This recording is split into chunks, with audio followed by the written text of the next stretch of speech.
En 1876, en un pequeño pueblo de Andalucía con casas de piedra y calles empedradas, se tomó una fotografía.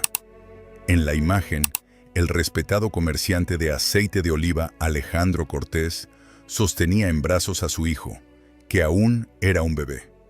A su lado, la pequeña Lucía, de 4 años, miraba al fotógrafo con sus ojos claros, de pie junto a su madre, Isabel Navarro.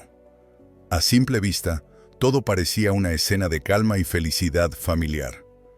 En aquel momento, nadie podía saber que esa sería la última fotografía feliz tomada de aquella familia. Nadie en aquel pueblo andaluz podría haber imaginado que, tras la apariencia honorable de aquella familia, se tejía una red de secretos, complicidades criminales y miedo, tan aterradora que acabaría desembocando en la venganza más salvaje. La historia comenzó años antes de que se tomara aquella fotografía. En su juventud, Tomás Cortés había matado a un hombre durante una pelea en la taberna del pueblo. Las manos que quitaron aquella vida nunca fueron juzgadas, porque su hermano Alejandro, por entonces un joven ambicioso que intentaba construir su reputación, sobornó a los testigos, ocultó las pruebas y enterró la verdad bajo capas de mentiras cuidadosamente elaboradas. Esa deuda invisible convirtió a Tomás en una sombra permanente en la vida de Alejandro. Vivió en su casa, comió en su mesa y respiró el aire de su protección. Pero jamás pudo imaginar que aquella ayuda tendría un precio que Alejandro acabaría pagando con la vida de su propia hija. Era un martes de septiembre. Isabel tuvo que viajar al pueblo vecino para cuidar de su tía enferma, doña Esperanza Ruiz. Alejandro estaba ocupado supervisando la cosecha en los olivares. La pequeña Lucía quedó al cuidado de su tío Tomás, quien prometió vigilarla mientras jugaba en el patio de la finca. Cuando el sol empezó a ponerse, Alejandro regresó a casa. El silencio que lo recibió no era el silencio habitual de una tarde tranquila. Era un silencio que gritaba. Lucía no estaba. Su muñeca de trapo yacía abandonada junto al viejo pozo, en la parte trasera de la propiedad. Tomás estaba sentado en la cocina, con las manos temblando alrededor de una botella de aguardiente. Evitaba la mirada de su hermano. En ese instante, sin que se pronunciara una sola palabra, Alejandro comprendió exactamente lo que había ocurrido. El terror en el rostro de Tomás, la culpa que emanaba de cada poro de su piel, la tapa del pozo ligeramente desplazada, todo apuntaba a una verdad insoportable. «¿Qué hiciste?», susurró Alejandro con la voz quebrada. Tomás no respondió, solo lloró en silencio, con las lágrimas de un cobarde, de un monstruo descubierto. Alejandro se enfrentó entonces a un dilema moral que ningún padre debería conocer.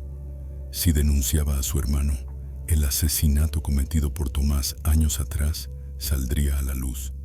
Su propia complicidad quedaría al descubierto. La reputación que había construido con tanto esfuerzo se desharía como ceniza al viento. Lo perdería todo: su negocio, su honor, su posición en el pueblo. Y entonces tomó la decisión más cobarde y vil que un hombre puede tomar. Eligió el silencio. 3 días después, el pequeño cuerpo de Lucía fue hallado en el fondo del pozo seco. El médico del pueblo, don Fermín Mendoza, examinó el cuerpecito con manos temblorosas y el rostro desencajado. Las señales de violencia eran evidentes. La niña había sido abusada de la forma más brutal imaginable, estrangulada y arrojada al pozo. Todo el pueblo lloró su muerte. Pero cuando el alcalde, don Pascual Velázquez, hizo preguntas sobre aquel día, Alejandro mintió. Dijo que Lucía jugaba sola, que nadie la había visto caer. Tomás sostuvo la mentira con una actuación digna del demonio, y el caso fue cerrado como un trágico accidente. Isabel Navarro regresó del pueblo vecino para enterrar a su hija. Tenía el corazón hecho pedazos, pero su mente empezaba a despertar. Algo no encajaba. La forma en que su marido evitaba su mirada, la tensión constante de Tomás, los susurros que se apagaban en cuanto ella entraba en la habitación. Semanas después, mientras limpiaba la ropa de Tomás, encontró algo que le heló la sangre. Prendido en el bolsillo de su chaqueta estaba el pequeño broche de marfil con forma de mariposa que ella misma había colocado en el cabello de Lucía aquella mañana. Tomás se lo había puesto a la niña mientras jugaban, en los instantes previos al horror. Isabel inició su propia investigación silenciosa. En los zapatos de Tomás encontró restos de un barro rojizo que solo se hallaba alrededor del viejo pozo. Desde la escalera escuchó conversaciones nocturnas entre los hermanos. Alejandro suplicaba a Tomás que mantuviera la boca cerrada.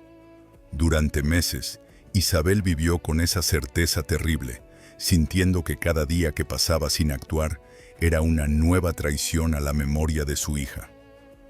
Una noche de invierno, Tomás regresó a casa borracho. El alcohol siempre había sido su refugio contra la culpa, pero aquella noche lo traicionó.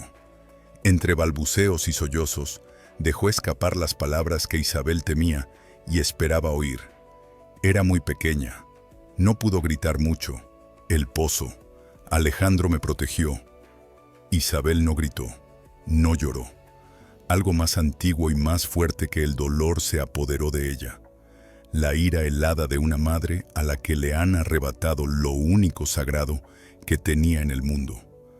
A la mañana siguiente, cuando Alejandro salió temprano para supervisar el trabajo en los campos, Isabel actuó. Sacó del armario el rifle de caza de su marido, el mismo con el que Alejandro se jactaba de cazar jabalíes en las montañas. Encontró a Tomás aún dormitando en su embriaguez. Lo despertó apoyándole el cañón del arma en la frente. «Arrodíllate», ordenó con una voz de hielo eterno. Tomás obedeció temblando. Isabel lo condujo hasta el patio, donde el pozo, tumba de su hija, observaba la escena como un testigo silencioso. Lo que Isabel Navarro hizo en las horas siguientes dividió para siempre la historia de aquel pueblo en un antes y un después. Obligó a Tomás a desnudarse de la cintura para abajo, apuntándole con el rifle sin que le temblaran las manos. Alejandro, alertado por los gritos de un jornalero, regresó apresuradamente y se encontró con una escena tan atroz que lo hizo vomitar de horror y comprensión. «Tú», dijo Isabel a su marido, sin apartar el arma de Tomás, «cortarás aquello con lo que destruyó a nuestra hija. O te disparo primero a ti y luego lo hago yo misma». «Isabel es mi hermano», suplicó Alejandro. La respuesta fue un disparo que le atravesó el pie. Alejandro cayó al suelo gritando de dolor, mientras Isabel recargaba el arma con una precisión mecánica. «Lo harás, o el próximo disparo será en tu cabeza. Cuando debiste proteger a tu hija, elegiste protegerlo a él. Ahora pagarás el precio de tu silencio». Con manos temblorosas y lágrimas de arrepentimiento, Alejandro recogió el cuchillo de carnicero que Isabel había dejado a su lado. Lo que hizo a continuación fue una mutilación, forzada por el cañón de ese rifle y la mirada cruel de una madre destrozada, de la que Tomás apenas sobrevivió entre gritos que despertaron a medio pueblo. Al final, Isabel no mató a Tomás. Eso habría sido piedad. En cambio, lo colgó desnudo y cubierto de sangre de un árbol a la entrada del pueblo. Con un cartel clavado en el tronco, este hombre violó y asesinó a una niña de 4 años. Su hermano la protegió. Que viva para recordar que hay destinos peores que la muerte. También dejó vivo a Alejandro, con la pierna destrozada, con la carga de saber que su acto cobarde le había costado la vida a su hija y su propia humanidad. El caso de Isabel Navarro llegó hasta los tribunales de Sevilla. Los periódicos cubrieron cada detalle con titulares escandalosos. Algunos la llamaron la ira de una madre, otros el ángel de la venganza de Andalucía. El médico don Fermín testificó sobre las horribles heridas que había encontrado en el pequeño cuerpo de Lucía. Heridas que había documentado, pero que el alcalde corrupto había decidido ignorar. La defensa alegó legítima defensa y un estado de enajenación mental transitoria. Pero Isabel rechazó cualquier insinuación de locura. En su declaración final, con una dignidad que heló el alma del tribunal, dijo: no estaba loca, sabía perfectamente lo que hacía. Ese hombre violó y asesinó a mi hija de 4 años. Mi marido lo protegió, poniendo su reputación por encima de la justicia. Si la ley no iba a castigarlos, lo haría yo. No pido perdón, solo quiero que cada madre y cada padre de este país sepan que el silencio frente al mal es complicidad con el mal. Fue condenada a 12 años de prisión. Dadas las circunstancias extraordinarias, la pena fue considerada leve. Tomás sobrevivió como un hombre fantasma, repudiado por el pueblo, y vivió en la miseria hasta su muerte 3 años después. Alejandro se suicidó 6 meses después del juicio, incapaz de vivir con el peso de su traición. Isabel cumplió 8 años de su condena y fue puesta en libertad en 1884. No regresó a su pueblo. Se trasladó a Madrid y bajo el nombre de Esperanza Luz, dedicó el resto de su vida a crear refugios para mujeres y niños víctimas de abusos. La fotografía de 1876, guardada durante años en un baúl, fue hallada tiempo después y expuesta en el Museo de Historia de Madrid, dentro de una muestra sobre la justicia y el silencio. Junto a ella, una placa recogía estas palabras de Isabel: pregunten qué secretos se esconden detrás de cada fotografía de familia perfecta. Y cuando un niño esté en peligro, no elijan nunca, nunca el silencio. Ahora, querido espectador, ha llegado el momento de enfrentarte a tu propia conciencia.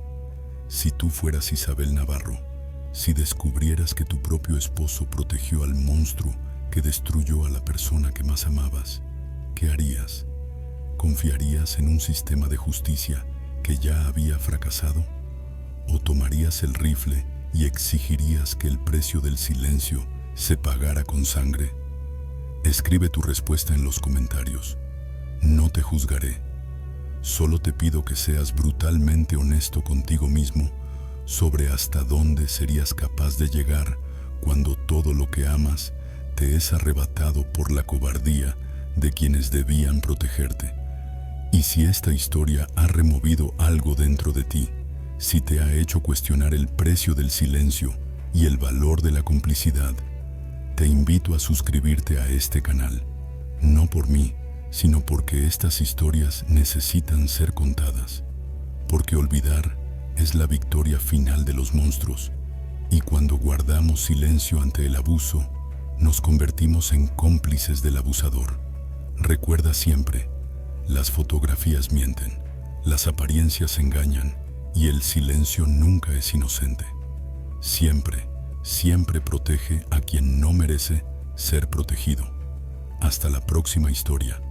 Y protege a quienes amas, porque el mal nunca duerme y muchas veces viste el traje de un hombre respetable.